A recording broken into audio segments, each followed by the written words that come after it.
Oh, Father God, indeed, you are so great, O Lord. Napakadakila mo, O Lord God. Purihin ka sa lahat ng iyong ginagawa sa amin, Panginoon. And Lord, as we listen to your word, Lord, cover me, Lord, under your cross. Lord, we pray that everything we hear, everything we learn from you, O Lord, will be used in our daily lives, O Lord. That it will enhance, O Lord, our spiritual life for our journey going to your kingdom.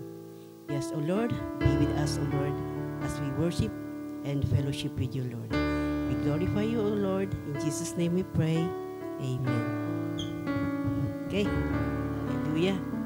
Bakit gininaw ata yung iba? Natakot sa ulan.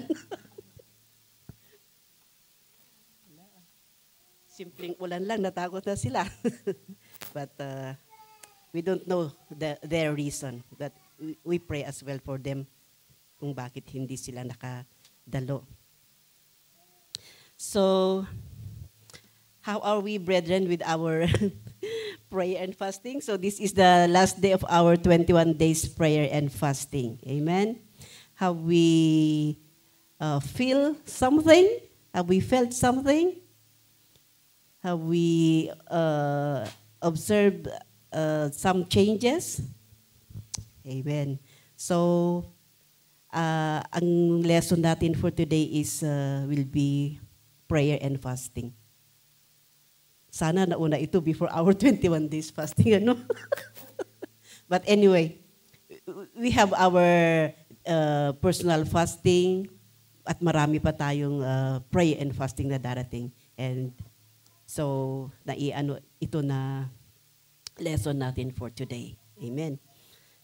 Hallelujah. So we haven't been doing this recently lang. We've been doing this before pa. Nung narinig natin ang salita ng Panginoon when we have came to learn and heard about the teachings of prayer and fasting. Amen. So tingnan muna natin the meaning of prayer. Okay, so prayer. The prayer is the vital communication and communication with God. A conversation involving praise, confessing sins, thanksgiving to Him, and asking for needs and desires, ultimately fostering a deeper, loving relationship with the Lord. So ito ay spiritual act of raising one's heart to God. Amen. So ito yung pag-uusap natin sa Panginoon. Amen. And let's keep prayer to be our habit, our daily habit in our life. Amen. Okay. So lagi nating inaano ito na prayer is powerful. Prayer is miracle. Does miracles like the testimony of Mother Rosa. Amen. Yung testimony ni Sister Danica. Miracle talaga yun. Through prayers, nangyayari yung inaas mo sa Panginoon. Amen? And tulong talaga itong prayer sa ating buhay. Because without prayer, what will happen? Kung hindi tayo nakikipag-usap sa Panginoon, di ba? What happens? Wala. Para tayong lumulutang-lutang lang kung walang communication to the Lord. Amen? And there is fasting as well. Ito yung partner lagi ni prayer, itong fasting. If you want to have a deeper relationship to God, yung intimacy mo sa Panginoon, kung gusto mong yung talagang your prayer will be heard, yung kailangan mo, yung gusto mong ma-change sa'yo, transform sa'yo, samahan mo ito ng fasting. Amen? So fasting is different from yung diet, yung dieting. Kasi dieting is for your body. Amen? Magda-diet ka para matanggal ang ganito mo, bilbil mo, or whatever. But fasting is spiritual. Ito ay para sa Panginoon, para sa transformation natin spiritually. Amen? So fasting is a voluntary abstaining from food or sometimes both food and drink for a specific purpose, a specific period of time for spiritual purposes, such as seeking God, humbling oneself, repenting, expressing grief, or desiring God's intervention. So it may include also giving up other things like social media, itong mga cellphone natin, itong mga addiction natin sa computer, kung meron pa sa atin yung mga nagko-computer games, yung mga yung mga games dyan na mga free, inaalok kayo for free para gawin nyo yon, that it will steal your time. Imbis na may gagawin kayo, you'll be reading some of the verses or what, ang magagawa mo is playing those games. Amen? So biblical fasting is specifically defined as abstaining from food to bring focus and heighten our devotion to God. Fasting is undertaken to earnestly seek God in prayer and strengthen one's connection to Him. Okay. So it is the act. The act is not just about abstaining, but doing so for purposes related to God's kingdom, such as confronting sin, seeking spiritual growth, or interceding for others. Meron pa. Fasting is seen as an act of prioritizing the spiritual life over physical desires, demonstrating a deep hunger for good over worldly things. Yan. Ang daming sinasabi tungkol dito sa fasting, So, fasting also is a spiritual discipline that is taught in the Bible. Jesus expected His followers, pakinggan natin to. Jesus expected His followers to fast, and He said that God rewards fasting. Fasting, according to the Bible, means to voluntarily reduce or eliminate your intake of food for a specific time and purpose. Amen. Tignan natin sa book of Matthew. Matthew 6:16-18. Ito ang turo ng ating Panginoon. Okay. We read, "When you fast, do not look sober as the hypocrites do, for they disfigure their faces to show others they are fasting. Truly, I tell you, they have received their reward in full." Yan, sabi ni Jesus, that is the word from God, when you fast, sabi niya. Kasi tinuro sa atin how to fast. And then He said, when you fast. So that is not if, when. Sabi niya kung gagawin natin. Pag magsalita, sa salita ng ating Panginoon, Jesus used like the present tenses. Amen? May turo pa siya dito. Can we go back to verse 2, please? Same chapter, verse 2.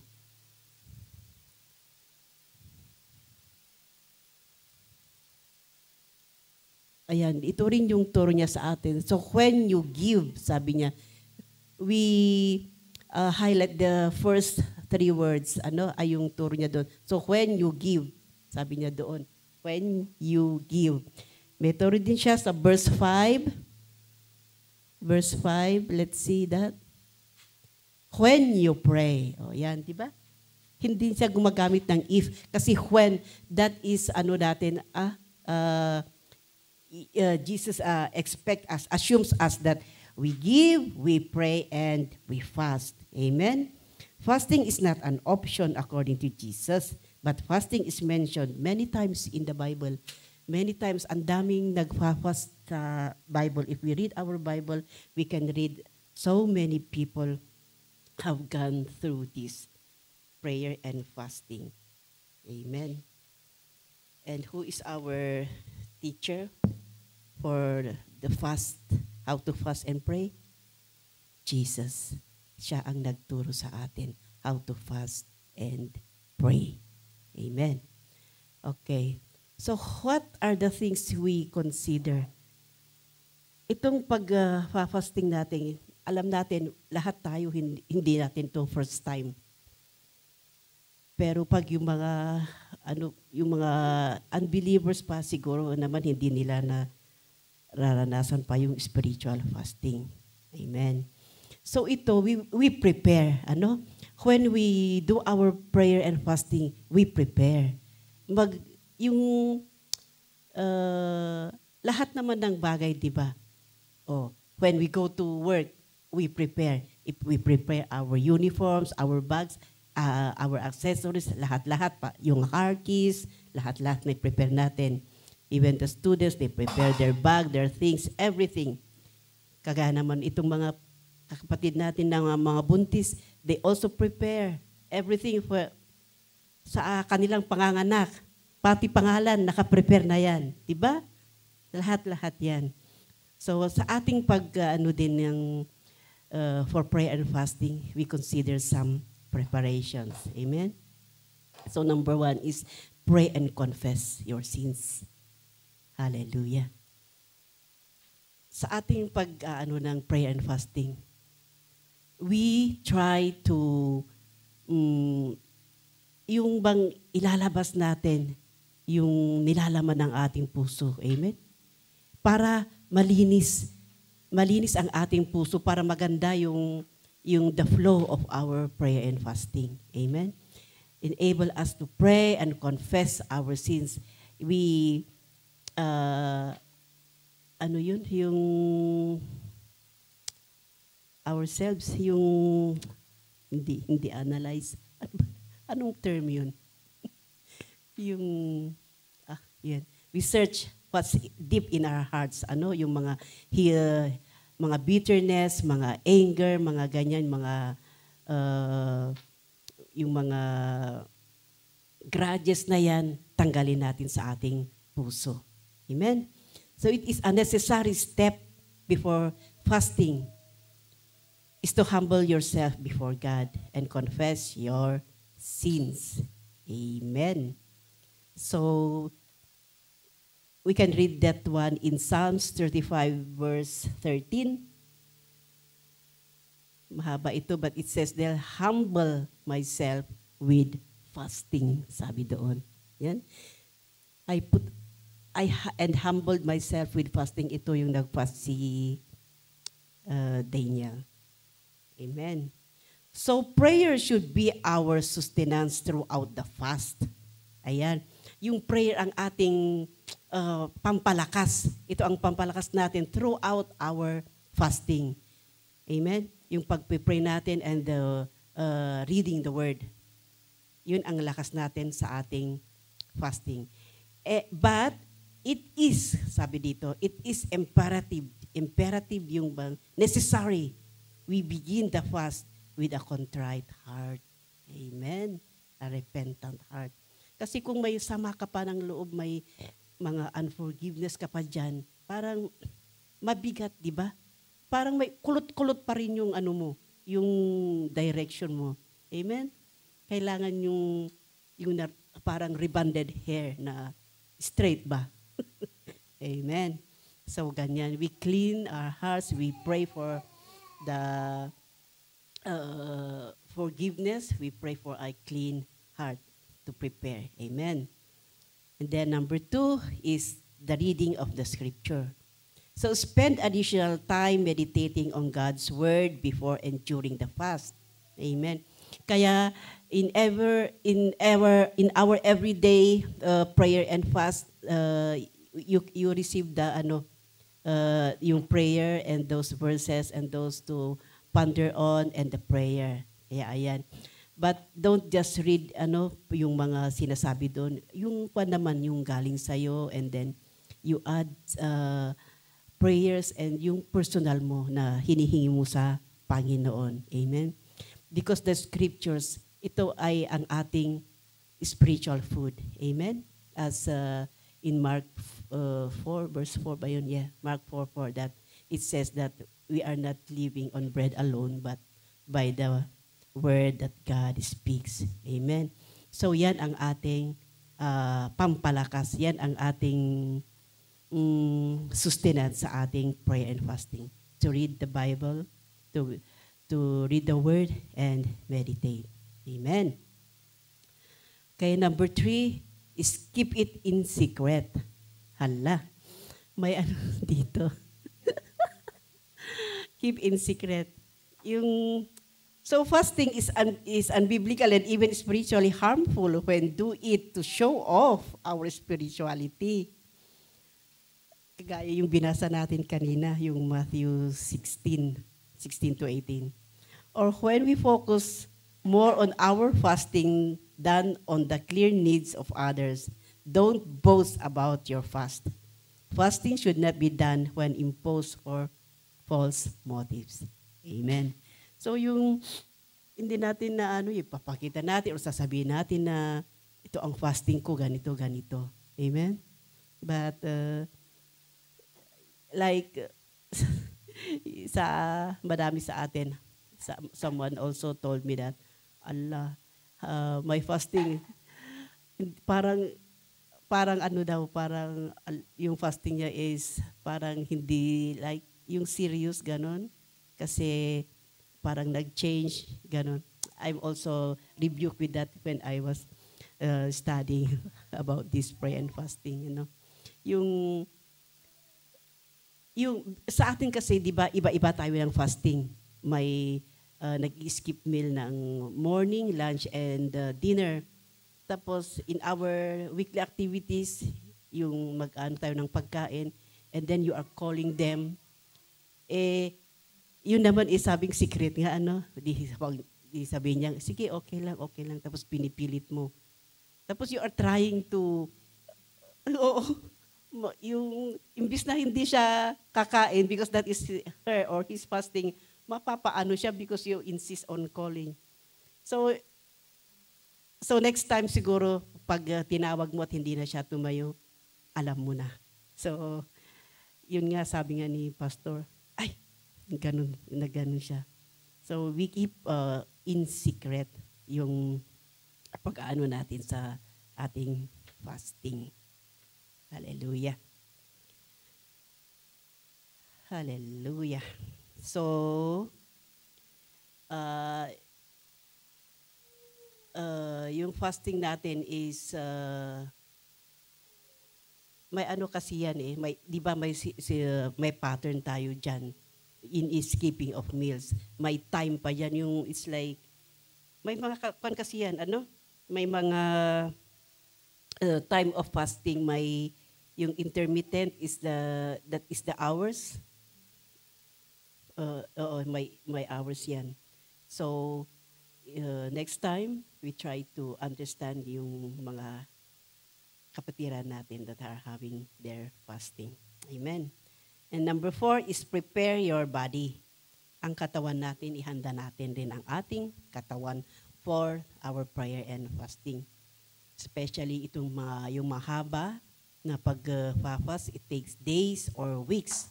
So we can have also expected and even detrimental effects on our health.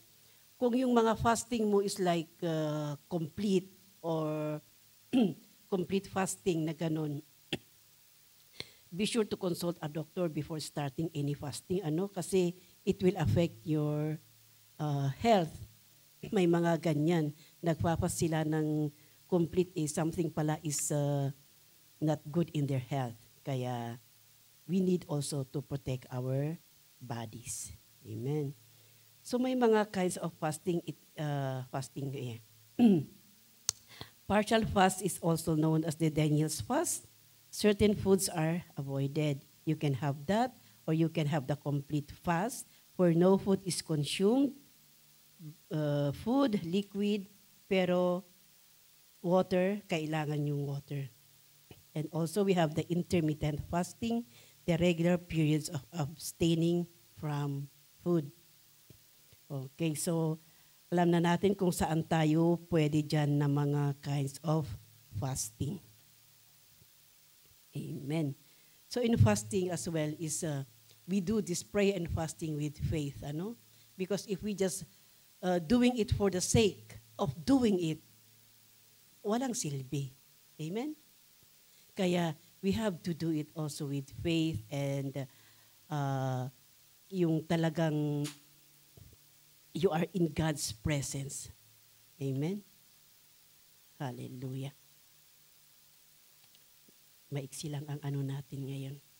Okay, so why do we fast? Di ba kahit na wala tayong activity sa church about fasting, are you also fasting?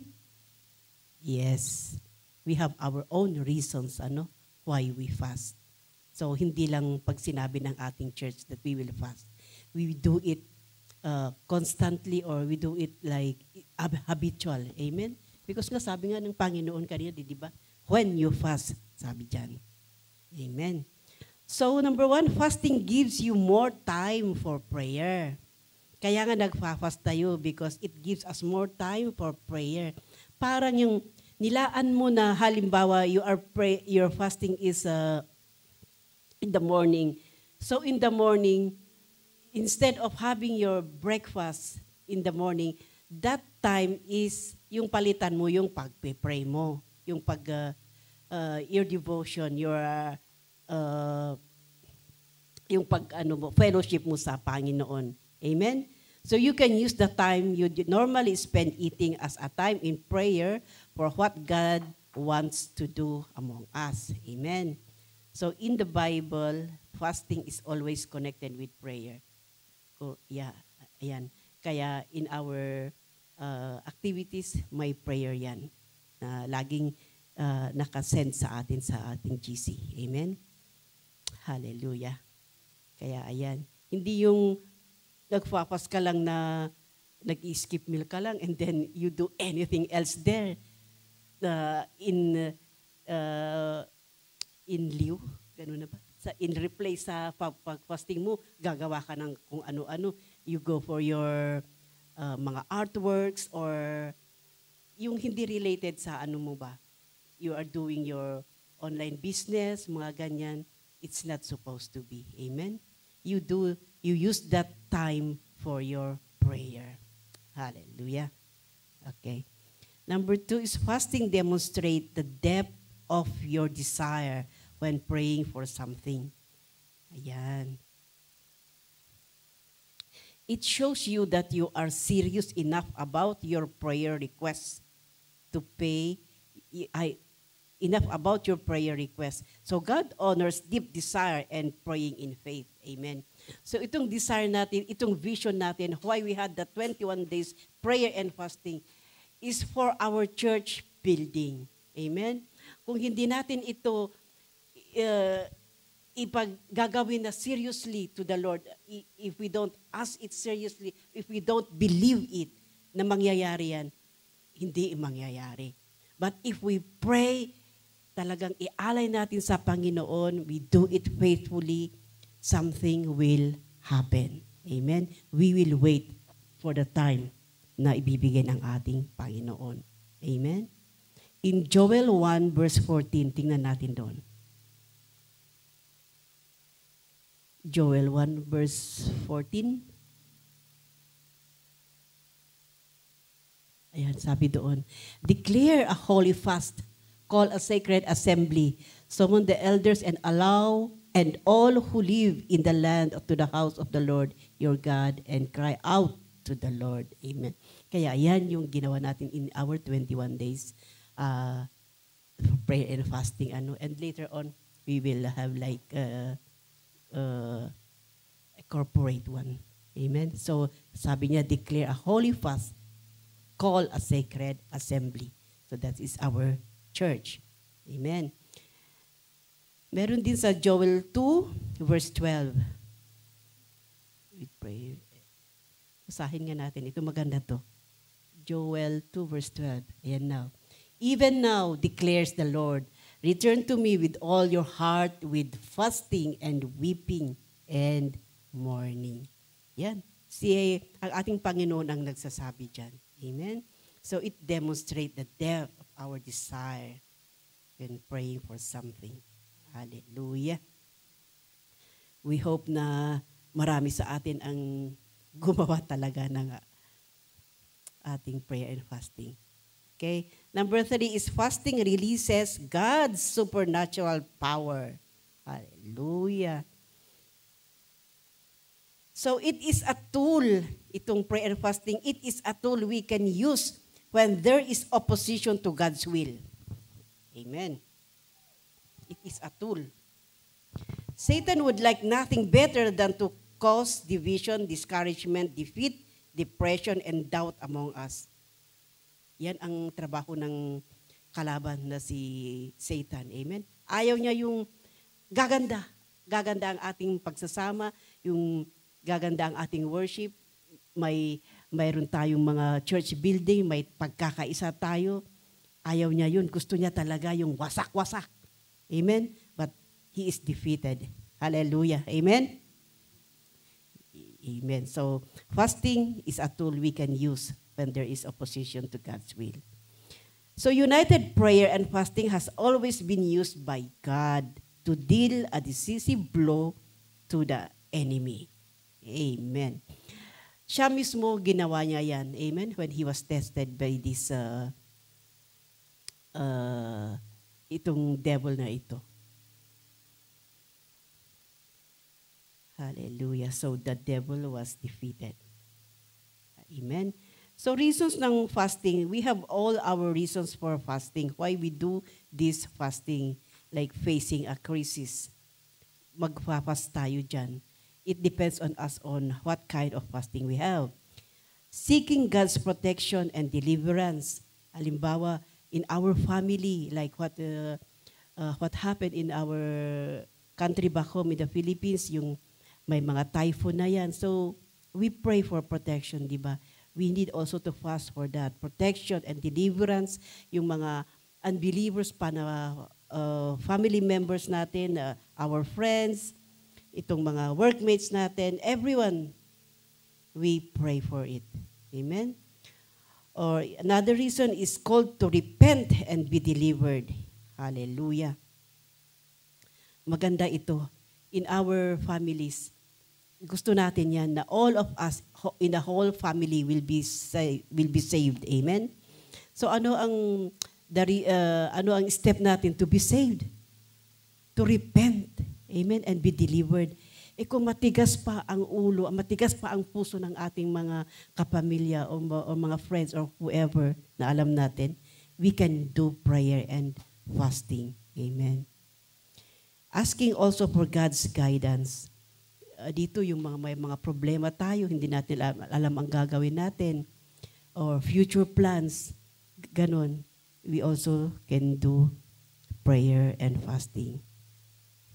Amen. And humbling ourselves in worship. Yung parang naaano na tayo sa ating pag-worship, pag-adore, pag-serve sa Panginoon. We can also do this one. We pray and fast for it. Yung, if you know that, yung parang naaano ka na, yung yung gumagaan ka na sa pag-serve mo. You are, ano tawag nun? Yeah, yung shallow na, gumagaan na yung pagsamba mo sa Panginoon. It's light na. You also need to prayer and fast. Nakakatulong yan. Amen. Hallelujah. So, ayun yung ano natin sa prayer and fasting natin. So, we have the things to consider and why do we fast and the reasons. And importance naman. What is the importance of prayer and fasting? So often in the Bible, God's people fasted immediately before a major victory, a miracle, or answer to prayer. Amen? It prepared them for a blessing. Hallelujah. Tignan natin sa Old Testament. In Exodus 34. This is about Moses. In Exodus 34, verse 28. So, Moses has been fasting, Saan pala yung pa dito? Wait. So, in Exodus 34, 28 there.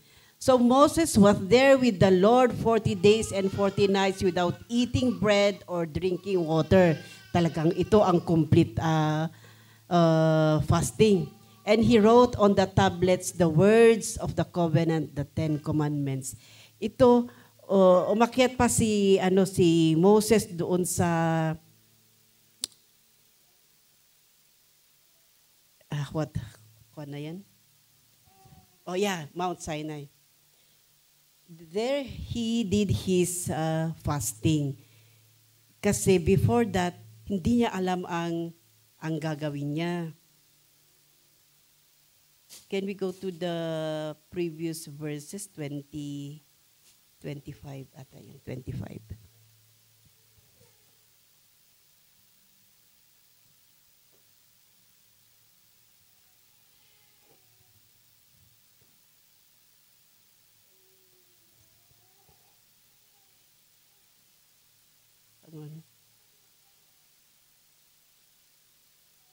Ayan, so umakyat siya doon, and he was been praying and nag-fast siya ng 40 days kasi hindi niya alam kung anong gagawin niya sa mga tao, no? So he was given the 10 commandments at naisulat na niya doon sa 2 tablets. Sa verse 29 pala. Verse 29. Ayan. So when Moses came down from Mount Sinai with the 2 tablets of the covenant law in his hands, he was not aware that his face was radiant because he had spoken with the Lord. Di ba ang saya-saya niya kasi naibigay sa kanya, naaano na yung mga tao na bakit very radiant yung mukha ni Moses. He feels very happy and kasi he received what he had been praying for. Amen? So Moses fasted before he received the 10 commandments. Ayan. So, importante yun na mag-fast para ma-receive natin yung ating, what we are asking to the Lord. So what did what happened to Moses? He received the 10 commandments. And he was so happy with that radiant face with him because he had spoken with the Lord. Hallelujah. Ang saya-saya naman yan, no? Nakikipag-usap siya sa Panginoon. Amen. Number 2 is the Israelites fasted before a miraculous victory. Ito naman yung story ni Jehoshaphat, ano? Can we go to 2 Chronicles chapter 20? 2 Chronicles chapter 20, umpisa natin sa verse 1. So they also fasted this one before a miraculous victory. So ito yung attack na ito ng mga Moabites and Ammonites. And some of the Meunites came to wage war against Jehoshaphat. Verse 2. Some people came and told Jehoshaphat, a vast army is coming against you from Edom, from the other side of the Dead Sea. It is already in Hazon Tamar, sabi niya. Sabi nila, yung mga tao na nag-inform kay Jehoshaphat, malapit na sila. Sabi nila. And verse 3, alarmed, Jehoshaphat resolved to inquire of the Lord, and he proclaimed a fast for all Judah. Ayan. Nung nalaman niya yun, na sinabi ng mga tao, nag-report sa kanya na a vast army is coming to attack them, na-alarma siya. At ang ginawa niya about this one is to inquire of the Lord. Amen? So ang ginawa niya, nagsabi siya ng fast. He proclaimed a fast for all Judah. Amen. So, yung ginawa na ng mga tao, yun, they all fast and pray, itong mga tao dito. And what happened in verse 4, let's read. 4. The people of Judah came together to seek help from the Lord. So sama-sama na sila, united sila, iisa ang purpose nila, to ask help from the Lord. Indeed, they came from every town in Judah to seek Him. 5. Then Jehoshaphat stood up in the assembly of Judah and Jerusalem at the temple of the Lord in the front of the new courtyard. Hallelujah. So, naipon na yung mga tao, nag-fast and pray na sila. And then, in verse 13, ayan. All the men of Judah with their wives and children and little ones stood there before the Lord. 14. Then the Spirit of the Lord came on, lahat na yan, yung mga tao doon. And descendants of Asaph as he stood in the assembly. 15. He said, "Listen, King Jehoshaphat, and all who live in Judah and Jerusalem. This is what the Lord says to you. Do not be afraid or discouraged because of this vast army, for the battle is not yours, but God's." Amen. Tingnan nyo. Akinig ang Panginoon at ayan na. The battle is not yours, but it's God. 17. Yan na. You will not have to fight this battle. Take up your positions, stand firm, and see the deliverance the Lord will give you, Judah and Jerusalem. Do not be afraid, sabi ulit dito. Do not be discouraged. Go out to face them tomorrow, and the Lord will be with you. Ayan. Tapos anong nangyari sa 24? 24. Ayan. So, nagising na lang sila, So, when the men of Judah came to the place that overlooks the desert and looked toward the vast army, they saw only dead bodies lying on the ground. No one had escaped. Ayan. So, that is when God did a miraculous victory. Amen? So, naglaban-laban yung mga kalaban nila. Sila ang naglaban-laban. At ayun na. Nung nakita na ng mga the men of Judah, nakita nila, wala na yung yung vast army. No one had escaped. They saw only dead bodies lying on the ground. Amen. Diba? That's the yung nag-pray and fast itong mga tao sa Jerusalem. They prayed for this miraculous victory against their attackers.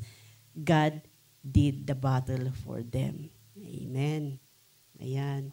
Kaya walang imposible talaga sa Panginoon. Pag we obey Him, yung sabi niya, when you fast, when you pray, amen. Another one. Daniel fasted in order to receive guidance naman dito. Guidance from God. So in Daniel 9 verse 3. In Daniel 9 verse 3. Ito. Si Daniel. So I turned to the Lord God and pleaded with Him in prayer and petition, in fasting and in sackcloth and ashes. Puntahan nga muna natin sa Daniel 8:15-16. Daniel 8. Yan. While I, Daniel, was watching the vision and trying to understand it, there before me stood one who looked like a man. 16. And I heard a man's voice from the Ulai calling, "Gabriel, tell this man the meaning of his vision." Yung vision kasi, may vision si Daniel about the sheep and the goat. Ayun, hindi niya maintindihan kung anong meaning noon. That's why he fasted para ma-receive niya yung guidance from God. Nag-turn away kasi itong mga tao. They were the wicked ones. They became wicked. They're rebellious. They turned away from the laws and commands of God. So, doon sa Daniel 9 verse 20, Daniel 9 verse 20, ayan. While I was speaking and praying, confessing my sin and the sin of my people, yun nga yung mga kasalanan nila, they are wicked, they are rebellious, and confessing my sin and the sin of my people Israel, and making my request to the Lord, my God, for His holy hill. 21.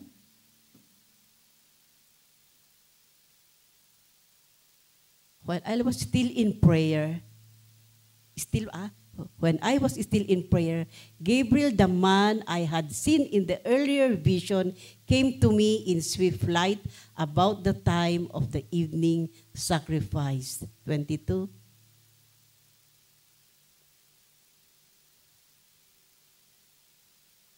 Doon pa rin, Daniel 9, verse 22. Ayan, he instructed me and said to me, Daniel, I have now come to give you insight and understanding. Ayan, so binigay na sa kanya. Yung nasa vision niya, kung sino yun na nagsasalita, siya ang nagpakita dito sa kanya, nagsabi ng instruction sa kanya kung ano ang gagawin niya. Amen? So Daniel fasted for that, to receive guidance. And what happened? God delivered. Gabriel used Gabriel to give the instruction to Daniel. Hallelujah. Kaya ganun ang gagawin natin in our daily, in our prayer and fastings. Amen. Another is in the life of Nehemiah. Nehemiah fasted before beginning a major building or project. I think this was ni Pastora last time about Nehemiah. That beginning a major project, the whole itong kaharian ni Nehemiah, Nehemiah fasted. Amen. Can we go to Nehemiah verse 1? Nehemiah chapter 1 verse 4.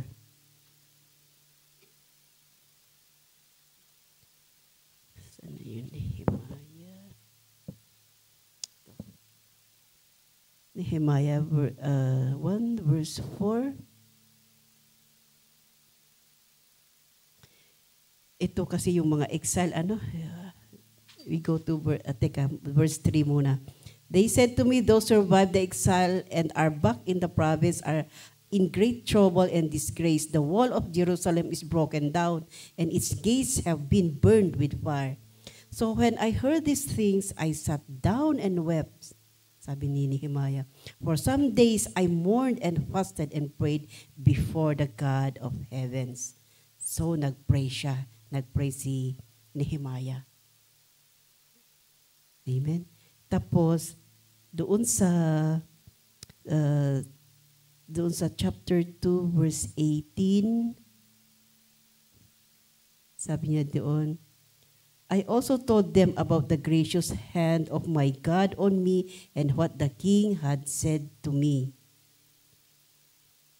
And then they replied, let us start building. So they began this good work. Ayan, so nung nalaman na nila yan, sinabi din ng mga tao, okay, let us start building. And so they began in good work. Ayan, sama-sama na silang nagtulong-tulungan sa pag-build ng wall. So all the walls, if you read in chapter 3, nagawa na yung mga wall dito, the fish gate wall, the Chihana gate, lahat na ang daming klase ng gate dito nagawa na nila. Amen? So all the walls were built. Hallelujah. Ayan, di ba?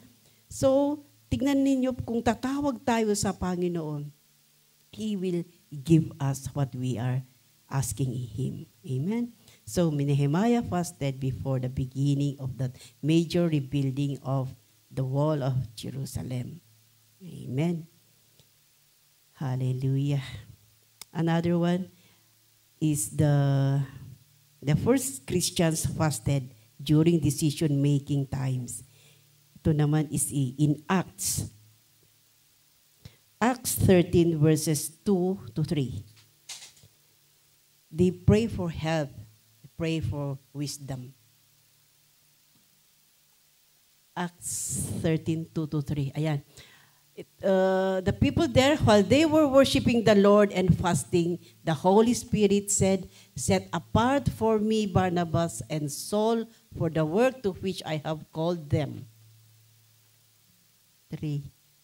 So after they had fasted and prayed, they placed their hands on them and sent them off. So nagpray itong mga tao dito saan na ba yun? Before they let Barnabas and Paul Barnabas and Saul, pumunta na naman sila sa ibang lugar. The people prayed for them. They lay over their hands upon them. Amen. So, ayan na. So, their decision-making was helped. God revealed to them how they will do it. Hallelujah. And ito naman yung natin sa prayer and fasting is Jesus, yung ginawa ni Jesus. Hallelujah. So Jesus fasted during his victory over temptations. Ito naman is alam na ni Jesus ang mangyayari, ano? So he went to the wilderness and fasted there for 40 days and 40 nights as well. In Luke 4,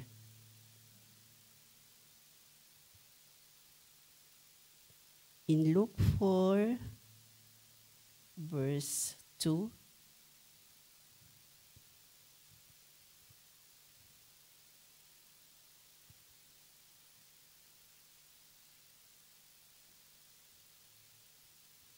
okay. For 40 days he was tempted by the devil. He ate nothing during those days. So parang si Moses din, ginawa ni Moses, para din itong ginawa ni Jesus. He ate nothing during those days, and at the end of them, he was hungry.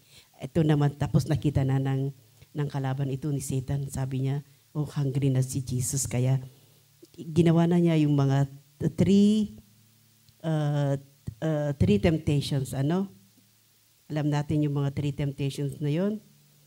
Turning the bread, yung sabi dito? In 3, the devil said to him, if you are the Son of God, tell this stone to become bread. But what did Jesus say? Jesus answered, it is written, man shall not live on bread alone. Yan. And the second temptation, in verse 6, and he said to him, I will give you all their authority and splendor. It has been given to me, and I can give it to anyone I want to. If you worship me, it will be all yours. Galing niya, But Jesus answered, it is written, worship the Lord your God and serve Him alone. Hindi pa rin na-contento itong si Satan. Inano na naman siya for the third. The devil led him to Jerusalem and had him stand on the highest point of the temple. If you are the Son of God, he said, throw yourself down from here. For it is written, he will command his angels concerning you to guard you carefully. They will lift you up in their hands so that you will not strike your foot against a stone. Tapos sabi, Jesus answered, it is said, do not put the Lord your God to the test. Ayan. Wala nang talo na ang Satan. So when the devil had finished all this tempting, he left him until an opportune time. Hallelujah. So hindi mananalo talaga, di ba? God is above all. Amen. So doon natin makikita na ginamit ng Panginoon itong mga salita ng Diyos to defeat the evil. Amen. So tinuturo din ng ating Panginoon na we use the words. We use ito na panglaban natin sa mga kalaban ng ating pamumuhay. In all the temptations, in all the circumstances in our life, we use the word of the Lord. Amen. If we are worried, we have the teachings about worry. Do not worry. Do not be anxious. Mga ganyan. In our wealth, in our financial, we have the verses here for us to read. Amen? Kaya andito lahat sa Bible ang mga katuruan for our daily living. Amen? Hallelujah. So, fasting is an appropriate bodily reaction to the grievous state of our soul. If it is done carefully, you can expect many results, including growing closer to God, feeling more solidarity with those who suffer, and increasing self-control. Amen. So ito ang ating reflection.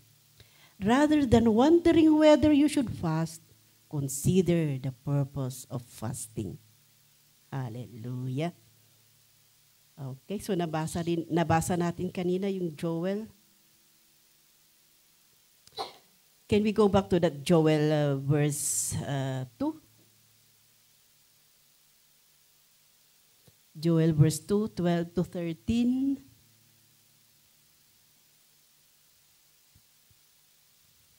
Yan. Even now declares the Lord, return to me with all your heart, with fasting and weeping and mourning. 13. Rend your heart and not your garments. Return to the Lord your God, for he is gracious and compassionate, is slow to anger and abounding in love, and he relents from sending calamity. 15. Blow the trumpet in Zion, declare a holy fast, call a sacred assembly. 17. Let the priests who minister before the Lord weep between the portico and the altar. Let them say, spare your people, Lord. Do not make your inheritance an object of scorn by word among the nations. Why should they say among the peoples, where is their God? Apay, sa bali samot yan na ikwa. Yeah. Basta,